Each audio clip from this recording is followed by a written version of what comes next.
Здравейте, аз съм Елена. Днес е 22 май. Днес Маги ви показа в едно интересно видео как може в домашни условия да пресадите вашия кротон. Аз сега пък ще ви покажа как да пресадите домати. Разбира се, това видео е просто демонстративно. Доматите се пресаждат или в оранжерия, или на открито в лехия, а не както при нас тук в кофа.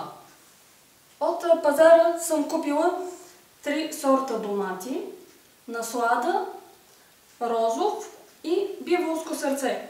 На всеки от вас тези сортове са познати, това са български сортове.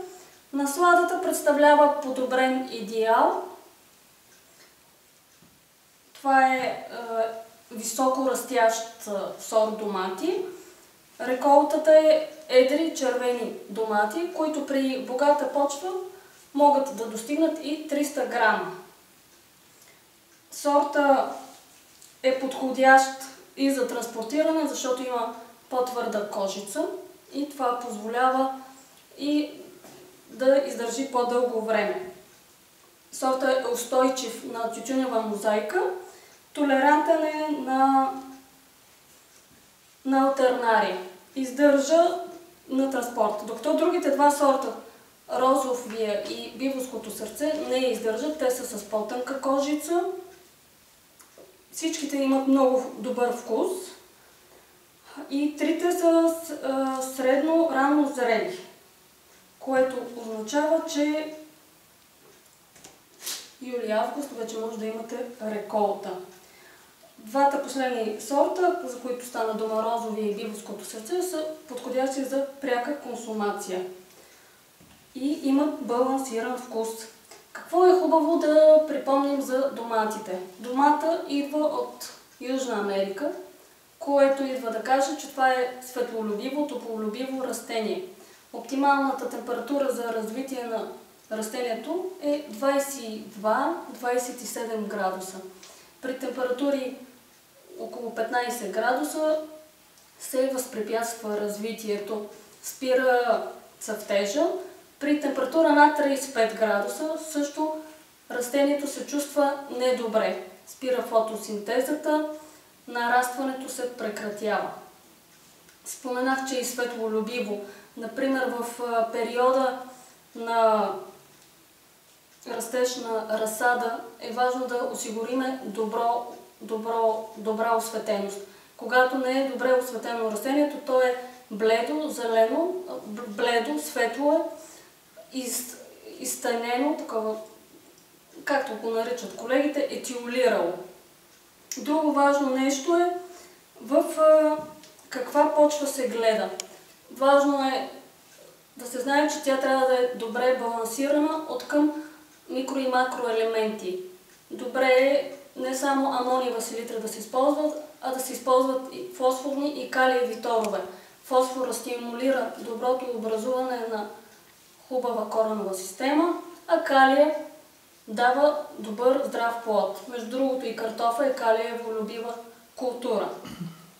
Друго нещо, корените и стъблото. Домата, за разлика от пипера, има много добра възстановителна способност на корен. Ето виждате какви хубави коренчета имаме тук.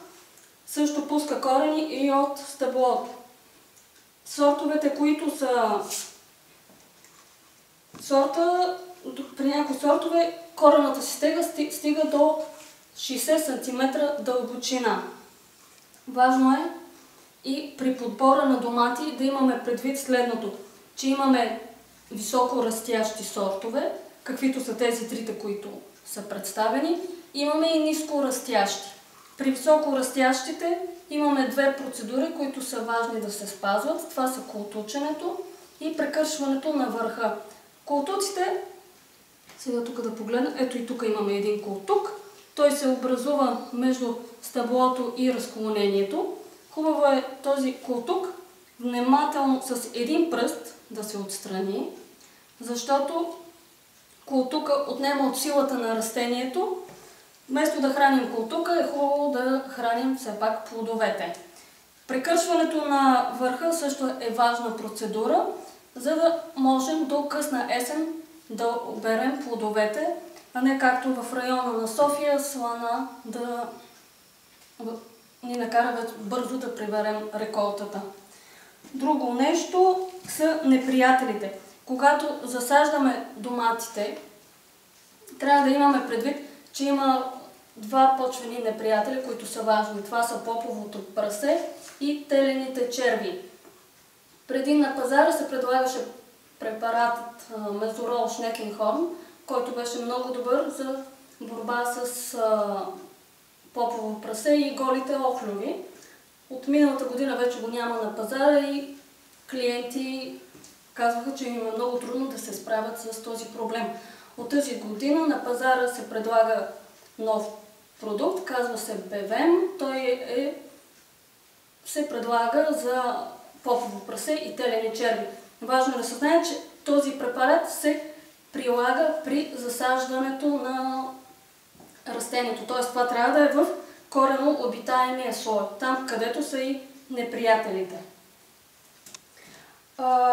Относно водния режим е важно да знаем следното. Прекаленото поливане води до загниване на кореновата система. Корена има нужда от кислород. Когато има много вода, този кислород липсва и загниват корените. Отделно се появяват почвени болести, които на границата между почвата и стъбълцето предизвикват загниване. Засушаването също не е добър вариант. Доматите са култура, която обича поливането, особено юли-август, когато са горещините. Много хора са имали случаи, на дупето на домата се появява едно кафяво петно. Това е върхово гниене, се нарича. При засушаването се получава блокиране на калция в почвата. Това нещо може да бъде коригирано, като се възстанови добрия воден баланс и се използват, да кажем, листен тор с съдържание на калций. Един от тях, например, е амика. Сега ще пристъпим към засаждането. Ще използвам един от трите корена. Да кажем, ето този. Горе-долу е в добро състояние. Хубаво е, когато избирате разсад, който купувате, да е с добро, хубаво, здраво, дебело стъбло, което след това ще може да изхрани растението. Сега в тази кофа предварително сме подготвили в съотношение 1:1:1 оборски тор, торопочвена смес и почва. Ако при съденето навън, както ви споменах, е хубаво да си сложите химикал, за да може да се справите с неприятелите. Слагаме растението в гнездото и внимателно го фиксираме. От всички страни се слага почва, като е добре да се притъпка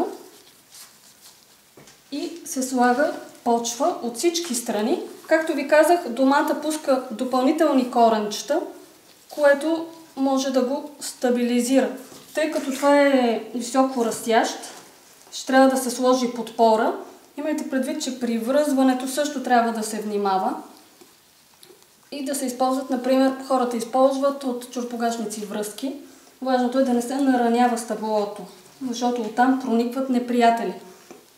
Между другото, предварително съм си подготвила един разтвор, в който съм сложила биотор. Това представлява смес от микро и макроелементи плюс аминокиселини. След засаждане е хубаво растението да бъде напръскано финно с някакъв такъв подобен продукт. При разсаждането растението е подложено на голям стрес. Това се прави хубаво, финно, на мъгла. Като идеята е да се пръска от долната страна на листенцето, там където са устицата. Прави се на мъгличка, за да не се концентрират в определени точки концентрат. Особено е важно това да се знае при използването на химикали. След финното опръскване се прави поливка Хубаво е да се използва така наречената слънчева вода, защото, както вече споменах, растението е под стрес и използването на студена вода може да доведе до проблем. Хубаво е да се знае и че пресаждането става не в горещата част на деня, защото при задържането на разсада той завяхва. За болестите, например, трябва растението вече да се е прихванало и тогава може да се пръскат с фунгициди. Моят съвет е, ако искате здрави растения, все пак да правите добра профилактика. Има, разбира се, и хора, които смятат, че използването на химия не е здравословно и използват препарати, които си правят от билки. След време ще направим и видео да ви запознаем, а и на пазара се предлага литература, например едната е Градина без отрови. Това е, което исках да ви споделя. Оставам на разположение за въпроси и коментари. До скоро!